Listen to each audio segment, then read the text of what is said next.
I want to move from this story to something that came up today, kind of out of nowhere. City announced it was planning on building a hotel on the site of the Montreal Casino, which sounded like, oh, where did this come from? Until Craig SAUVÉ, independent city councillor in the Sud-Ouest, said, wait a sec, what are you doing? So Craig is on the line. Craig, thank you for being here.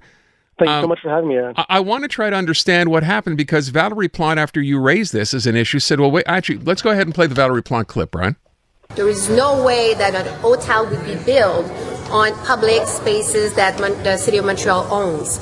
So for us, it's a way to create a different type of offer for housing, for tourists, for even Montrealers to come and, participate to the Grand Prix or Osheaga or coming to the casino. But there's so many other options as well.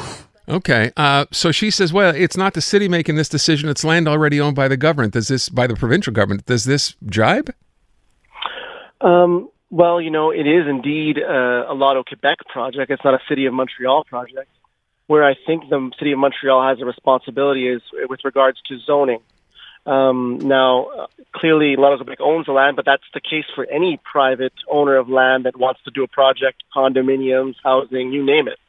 And in this case, according to the reading I did over the weekend, because we're in City Council these next 2 days, there is still some steps to be taken in terms of zoning changes in order to approve this hotel. And for me, where the problem is that it's the biggest park in Montreal. It's the Jean Drapeau. We're talking right in the center of Ile Notre-Dame, and we just did this big exercise of consultation and a master plan. And no mention of a hotel is found in the new master plan for what we want to do to enhance the park. What is said is that we do want to demineralize, so that means, reduce the amount of asphalt. There's a lot of unused parking that's there.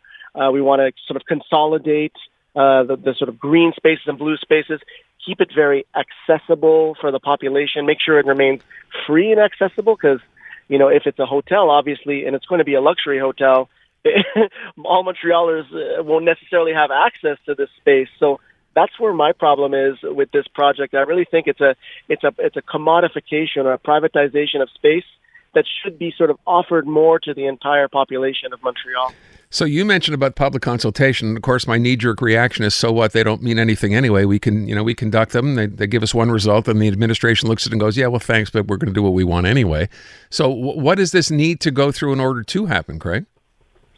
Well, I do know there's a vote coming up later this evening to try to change one of the urban planning zoning tools. I'm not going to get into technical specifics in order to permit certain economic activities in Parc Jean Drapeau. So There will be probably a floor debate on that. I will vote against because I'm not in favor of the project as it stands. And so I believe there'll probably be some other votes that might happen in the Ville-Marie borough because even though we don't think of it as downtown, it's part of the downtown borough, that area. Is there support, just really quickly, support from anybody else? I mean, you're an independent councillor on Montreal on board with this from what you've heard? So far, they said they're going to analyze the project a bit further. Maybe it caught them by surprise.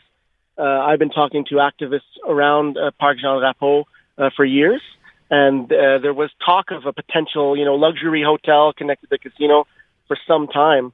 And so when I saw that there was going to be a press conference today with Lotto Quebec and the Minister of Tourism of Quebec, I said, okay, they're probably going to push forward with this hotel. Mm-hmm. So I knew already what my position was before this. And, there are the activists, and like I mentioned, that are involved in the park and try to maintain and enhance the heritage value of the park. They're not happy this afternoon.